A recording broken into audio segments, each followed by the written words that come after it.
ಇಲ್ಲ, ಒಂದು ವಾರದ ಮಟ್ಟಿಗೆ ದೆಹಲಿಗೆ ಹೋಗ್ತಾ ಇದ್ದೇನೆ. ಹೌದು, ದೆಹಲಿಯಲ್ಲಿ ಫಾರಿನ್ ಫಂಡ್ ಪ್ರಾಜೆಕ್ಟ್ ಕಾನ್ಫರೆನ್ಸ್ ಇದೆ. ಅರ್ಜೆಂಟ್ ಆಗಿ ನಾನು ಒಂದು ವಾರದ ಮಟ್ಟಿಗೆ ಹೋಗ್ತಾ ಇದ್ದೇನೆ.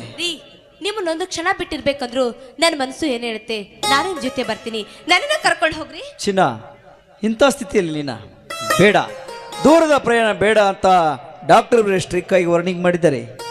ಇಲ್ಲಿ ನಿನಗೆ ಯಾವ ತೊಂದರೆ ಆಗತೈತಿ ಎಲ್ಲ ವ್ಯವಸ್ಥೆನೂ ಮಾಡಿ ಹೋಗ್ತೀನಿ. ಅಡಿಗೆ ಮಾಡು ಮಲ್ಲ ಮಗ, ನಾನು ಬರೋವರೆಗೂ ನಿನ್ನ ಜೊತೆ ಇರು ಅಂತ ಹೇಳ್ತೀನಿ.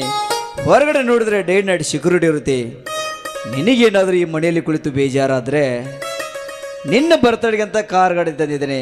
ಆ ಕಾರ್ ಗಾಡಿಯಲ್ಲಿ ಹಾಯಾಗಿ ಸುತ್ತಾಡ್ಕೊಂಡು ಈ ಮನೆಗೆ ಬರ್ಬೋದು. ಇದೇನ್ರಿ ಚಿಕ್ಕ ಮಕ್ಕಳಾಗಿ ನಾವಿಗೆ ನಿಲ್ಲದ ದೋಣಿ ಹೇಗ್ರಿ ಸಾಗುತ್ತೆ?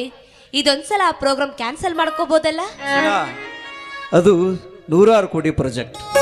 ಕೈ ತಪ್ಪಿ ಹೋದರೆ ಕಂಪ್ನಿಗೆ 100 ಕೋಟಿ ಲಾಸ್ ಆಗುತ್ತೆ. ನಮ್ಮ ಚಾರಿಟಬಲ್ ಟೀಮ್ದವರು 3 ತಿಂಗಳ ಪ್ರಯತ್ನ ಪಟ್ಟು ಪ್ರಾಜೆಕ್ಟನ್ನು ರೆಡಿ ಮಾಡಿದ್ದಾರೆ. ಅರ್ಥ ಮಾಡ್ಕೋ ಚಿನ್ನ. ಮೂಗಿನ ತುದಿ ಮೂಲೆ ಕೋಪ ಇವಳಿಗೆ. ಚಿನ್ನ, ನಾನು ಬರುವಾಗ ನಿನಗೆ ಒಳ್ಳೆ ಮುತ್ತಿನ ಹಾರ ತರ್ತೀನಿ. ಕೋಪ ಮಾಡ್ಕೊ. ಮುತ್ತಿನ ಹಾರ ತಗೊಂಡು ನಾನೇನ್ರಿ ಮಾಡ್ಲಿ? ನೀವು ಕ್ಷೇಮವಾಗಿ ಹೋಗಿ ಬಂದ್ರೆ ನನಗಷ್ಟೇ ಸಾಕು. ಯಾ, ರವಿಯ ಪಥ ಬದಲಾಯಿಸಿ ಮಾಗಿಯ ಚಳಿ ಮಾಯವಾಗಿಸಿ ಇಡೀ ಸೃಷ್ಟಿಗೆ ಚೈತನ್ಯ ನೀಡುವಳು ಪ್ರಕೃತಿಯ ಮಾತೆ.